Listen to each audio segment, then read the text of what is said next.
Perlindungan kita minta bi Rabbil Falaq sekali saja. Tapi surah Nas ni perlindungan kita minta 3 kali, dari meminta daripada Allah 3 kali untuk satu perkara. Di sini sekali untuk 3 perkara. Sebab apa? Yang dalam surah Nas tu lagi penting, lagi important. Maka Allah kata mintalah, qul a'udzu bi Rabbin Nas, minta perlindungan daripada Rabbin Nas, pemelihara manusia. Rabb ni adalah pemelihara lah, yang memelihara manusia. Kedua, Malikin Nas, raja kepada manusia. Dan Ilahin Nas, ma'bud kepada manusia. Jadi 3 kali. Rabbin Nas, Malikin Nas, Ilahin Nas. Minta untuk apa? Min syarril waswasil khannas, minta perlindungan daripada keburukan waswas. Waswas, mereka yang meletakkan waswas dan kemudian mereka pergi. Waswas ni adalah satu perkara yang sangat berat dan dia akan binasakan akhirat. Sebab itulah Allah minta perlindungan lagi banyak daripada situ.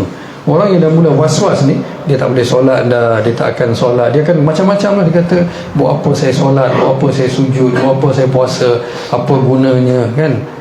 Dia rasa dia dah mula syok sendiri. Dia kata, ini yang saya sepatutnya buat, itu saya tak perlu buat, kenapa saya kena buat itu. Dan waswas ni, orang yang letak waswas ni biasa tak duduk dengan kita, dia bagi waswas, dia akan pergi. Dia akan bagi waswas dan kemudian dia akan pergi. Sebab itulah dalam kita mendidik ni tak boleh touch and go juga kan. Kita touch and go orang tu terus timbul waswas, apa ni? Dan dia yang nak dekat dengan agama bukan, dia jadi jauh daripada agama. Sebab tu dalam usaha dakwah pun kita tak boleh touch and go. Kita pergi jumpa dia, kita mesti ada kesenambungan dia. Ada orang datang jumpa lagi, kita datang jumpa lagi. Dulu bila usaha agama, satu masjid kita buat kan, kita pindah, kita pergi jumpa balik orang masjid pertama, kita pergi lagi jumpa balik kepada masjid kedua tu, kita berulang kali. Sebab touch and go ni kadang boleh menimbulkan, memberi was-was, walaupun kita cakap perkara yang betul. Kadang perkara yang betul tu boleh timbulkan was-was juga. Contohlah, saya tengok satu orang ni dia bergaduh dengan isteri dia. Saya bagi tahu, kau jaga-jaga dengan isteri kau. Dia pula timbul, kenapa orang ni cakap macam tu? Isteri saya jahat ke? Saya tak betul ke? Sebab tu kena bagi penerangan kepada dia, kenapa saya cakap macam tu. Jangan kita touch and go, kita dah kata aku dah bagi tahu dah, lepas tu kau pada pandai. Perkara itu pun boleh menimbulkan was-was sehingga berlaku perpisahan antara suami dengan isteri. Jadi banyak perkara yang menimbulkan was-was sebab kita tak berikan penjelasan kepada orang tu. Kita kata apa? Tak apa, nanti lama-lama kau fahamlah kan. Tak boleh juga, kena, kalau kita cakap sesuatu kena fahamkan dia. Kata apa sebenarnya saya cuba beritahu kepada kamu. Jadi banyak perkara. Sebab itulah Allah Subhanahu Wa Taala bersumpah dan minta perlindungan 3 kali daripada was-was yang diletakkan, allazi yuwaswisu fi sudurin nas, yang diletakkan dalam hati-hati manusia, dalam dada-dada manusia. Minal jinnah, daripada jin dan juga kalangan manusia. Was-was ni datang daripada jin pun datang, dia pun akan bisik kita juga. Nak buat baik dia bisik kita. Kata jangan buat perkara ni, tak boleh, kamu buat begini lebih baik. Dan orang tu pun kata, ini adalah suara hati saya. Saya bagi tahu kepada satu budak dulu, dia pergi umrah dengan saya lama lah, dah 10-15 tahun lepas. Dia kata saya ikut suara hati saya. Saya kata suara hati itu datang daripada syaitan. Saya kata kalau dia tak berpandukan syariat Allah, bukan Quran hadis, dia ikut syaitan sebenarnya. Jangan ikut suara hati tuan-tuan. Sebab itulah nak buat apa-apa mesyuarat ataupun tanya ulama, istikharah, semua perkara ni penting. Kalau kita tak apa, I follow my heart, habis dah, binasa nanti. Tanya. Dan bila dah tahu kebaikan keburukan dia, kita kena amal. Sebab benda ni mudarat dia memang teruk biasanya. Kalau kita guna akal kita, kita ikut hati kita, memang dia akan bawa kepada kebinasaan. Afara'aita man ittakhadha ilahahu hawa wa adallahu Allahu ala ilm. Syaitan dia sentiasa akan ada dan was-was. Sebab tu Nabi SAW kata, bila azan dilaungkan, syaitan akan lari terkentut-kentut kan, dia akan lari, dia takut kan. Itulah yang masuk daripada ayat yang saya baca tadi.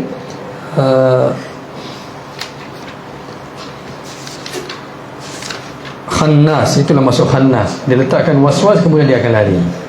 Dia bagi kita was-was, kemudian dia akan lari. Itu sifat syaitan. Dia lagakan orang, lepas tu dia cabut, pergi. Dia tak datang. Lepas 2 bulan datang, semua dah bergaduh, dah hancur, dah binasa, dia datang. Okey, itu kerja buruk, orang buruk. Dia datang, ditimbulkan persoalan. Sebab tu kena hati-hati dengan siapa kita kawan juga. Dia akan wujudkan sesuatu dalam hati kita, menyebabkan isteri tinggalkan suami, suami tinggalkan isteri. So jangan dengar orang cakap satu patah kan, kata aku rasa kau jaga sikitlah suami kau tu. Orang bagi tahu pada isteri, dia tu sangka buruk. Kenapa ni? Suami saya buat apa ni? Mula. Dan daripada situ dia akan melarat, dan dia akan kata saya percaya kepada orang yang was-waskan saya tu daripada suami saya sendiri. Sebab was-was ni memang perkara yang berat. Sebab itulah Allah kata minta perlindungan 3 kali daripada Rabbin Nas, daripada Malikin Nas, daripada Ilahin Nas, daripada was-was yang diletakkan daripada hati kamu, daripada was-was tu, yang mereka yang meletakkan was-was daripada kalangan jinnati wan nas, daripada kalangan jin dan juga manusia. Jadi was-was ni perkara yang kadang orang ambil wuduk berkali-kali kan, was-was lah, syaitan letak was-was. Kadang dia semayang kan, Allahu Akbar, Allahu Akbar, Allah tak boleh nak tak khusyuk lah saya kan, itulah was-was. Dan was-was ni banyak orang ada, dan dia rasa tak, perkara tu ilham lah. Ada setengah kata tak, ini daripada malaikat lah kan, dia nak bagi tahu teguran kepada tak, itu semua daripada syaitan, daripada syaitan. Jadi sebab tu kena baca. Setengah-setengah imam kan dia baca Qul a'udzu birabbin nas, malikin nas sebelum solat kan, Nabi kata baca lepas solat.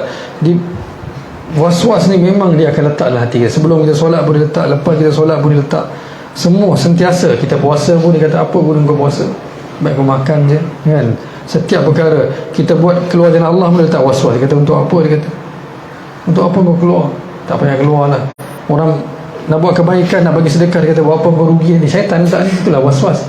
Kata betul ke aku nak bagi ni kang, aku miskin kang kan, tak ada duit, nanti besok nak makan apa. Syaitan letak was-was. Orang nak pergi umrah pun dia letak was-was, orang nak pergi haji pun dia letak was-was. Tak payah, dia tak perlu, nantilah kan. Semua ni daripada syaitan sebenarnya, ataupun daripada kalangan manusia, tak ada manfaat apa pun. Subhanallah, ada orang yang dia buat kebaikan, lepas tu dia kata sebenarnya tak ada apa pun, tak buat pun tak apa. Itulah was-was. Itulah was-was. Dia tak nampak kebaikan tu lagi, dia keluar jalan Allah, dia balik kata tak ada manfaat apa. Dia bagi sedekah, tak ada manfaat. Dia kata lepas solat tak ada manfaat. Dia kata bangun tahajud, tak ada. Syaitan dia hujung tu pun dia letak was-was lagi, dia letak was-was lagi. Dia pergi buat haji, tak ada apa pun, dia kata. Kan haji ni bukan perkara kecil kan, lebih kata jihad, umrah, haji, sedekah, keluar jalan Allah, ni semua perkara-perkara yang besar. Tapi syaitan dia akan letak was-was, tak ada apa manfaat apa kau buat ni, tak payah buat lah. Dia kata baik kau hidup kehidupan orang biasa je, pergi kerja balik. Lepas tu seperti Allama Iqbal katakan, dia kata na khudai rahi, na wisale sanam, na idhar ke rahe, na udhar ke rahe. Dia kata dunia pun tak dapat, kekasih pun tak dapat, Allah lah. Kena khudai milih, khudai itu ciptaan Allah, kena khudai milih, na wisale sanam. Dia kata Allah pun tak jumpa, na idhar ke rahe, na udhar ke rahe. Dia kata dunia pun tak dapat apa, akhirat pun tak dapat apa.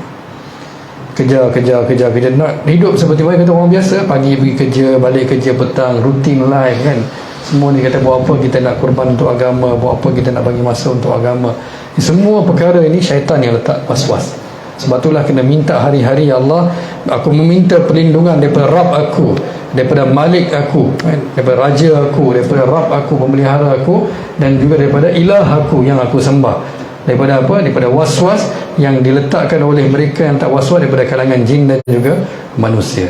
Barulah kita akan dapat selamat. Itu pun belum tentu lagi. Nak baca Quran pun, kalau tak baca auzubillahi minasyaitanirrajim, itu pun syaitan boleh sesatkan lagi.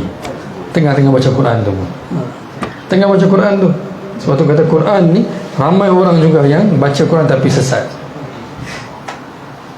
Ada saya jumpa seorang alim, dia kata kalau dia seorang mufti, dia kata syaitan yang duduk dengan rasuk dia pun mufti juga sebenarnya. Syaitan tu dia belajar sampai tahap mufti dulu, baru dia datang cakap. Dia tahulah, dia baca ayat Quran ni, dia baca ayat Quran satu, kata nah ni pun ada juga, ini pun ada juga ayat Quran. Syaitan lagi bagi tahu kan. Kemudian akhirat nanti dia kata fala talumuni walumu anfusakum. Dia kata jangan salahkan aku. Dia kata Allah bagi engkau akal, bagi engkau iman semua, kau dengar cakap aku buat apa. Ni tuan-tuan, inilah was-was yang kita kena jaga-jaga. Dan saya kenal ramai orang yang terkena penyakit was-was. Dia ambil wuduk, dia tak ambil wuduk lagi, sehingga benda tu membinasakan dia. Tahu sebab apa? Ini pun saya nak bagi tahu juga sebab dia, dan saya kongsikan dengan banyak orang. Seperti saya sebut tadi, kerana kita belajar separuh, yang lain kita tak tahu. Ada orang datang takutkan kita, kata Tahu tak kalau solat kamu tak ni masuk neraka? Dan tahu tak mula daripada mana? Wuduk tu jaga tu. Dia wudu kan, pergi tandas, basuh tangan 50 kali, basuh kaki 18 kali kan, entah apa dia punya wudu, sampai mandi berulang kali. Was-was. Siapa letak? Was-was daripada kalangan manusia. Yang kau nak takutkan dia sangat buat apa? Itu saya tinggal agama ke? Kata kau dah ambil wudu dah cukup solat ke? Dah. Was-was bahaya tuan-tuan. Amal kita buat dengan hosh, dengan sedar, bukan dengan josh, dengan semangat. Tak boleh. Dengan sedar apa yang kita kena buat. Ambil wudu, okey saya dah basuh tangan, dah cukup. Tak payah syak lagi. Kalau ada kawan bagi tahu tak basah, okey pergi basuh. Normal, belakang tak nampak, kawan ada, tegur lah. Jangan sampai kan.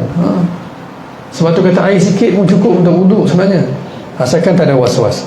Kalau tidak, air 1 baldi pun tak cukup. Mandi, ambil wudu balik. Sebelum mandi pun wudu, lepas mandi pun wudu kan. Lepas tu nak keluar bilik air lagi sekali wudu. Berapa banyak air, nak berapa kali nak wudu? Sebelum sekali solat 1 kali wudu cukup lah. Nabi pernah wudu sekali basuh anggota. Nabi pernah wudu 2 kali basuh anggota setiap anggota. Nabi pernah wudu 3 kali basuh setiap anggota. Rawahul Bukhari, Imam Bukhari meriwayatkan. Nabi kata inilah cara wuduk para anbiya, iaitu 3 kali kan. Tapi pertama sekali-sekali pun boleh, 2 kali pun boleh, 3 kali pun boleh kan. Bukan ada sekali dengan 3 saja, 2 pun boleh. Tak sempat 3, 2 pun ada. Ni riwayat Bukhari. Nabi SAW tunjuk wuduk. Sekali Nabi wuduk, sekali Nabi basuh anggota wuduk. Sekali Nabi ambil wuduk, 2 kali Nabi basuh anggota wuduk. Sekali Nabi buat wuduk, Nabi basuh 3 kali. Dan Nabi kata inilah cara para anbiya alaihissalatu wassalam wuduk, iaitu 3 kali. Tapi yang pertama pun boleh, yang kedua pun boleh. Jadi jangan, dan banyak orang disangkut kat sini lah. Istinja ni membawa makna membersihkan, tapi bukan meragukan kita. Jangan sampai dalam bilik air 2 jam tuan-tuan. Betul tak berapa ramai orang ada penyakit ni kan? Sedangkan jadi sebab apa? Dia dengar hadis tu, dia baca azab kubur kan untuk mereka, tapi dia tak belajar bab salasul baul pula. Kata orang yang ada penyakit kencing ni tak ada masalah. Nabi kata percikkan air saja kat seluar. Sebab tu kata pelajaran ini jangan belajar satu bab kemudian pelajaran itu yang menyebabkan kita jadi was-was sebab tak tahu bab yang lain. Oleh kerana itu jangan membaca tapi kena belajar. Barulah guru bagi tahu, tanya dia kata macam ni, maka guru akan terangkan. Kata tak, kalau kamu ada penyakit salasul baul, maka kamu dah dikecualikan dalam bab tu. Kalau kamu syak juga, ambil air percik kepada seluar kamu, bagi dia basah sikit supaya kamu hilang was-was ni. Ini nak sembahyang zuhur satu seluar, nak sembahyang asar dia pun tak pasti pun kan kena ke tak kena.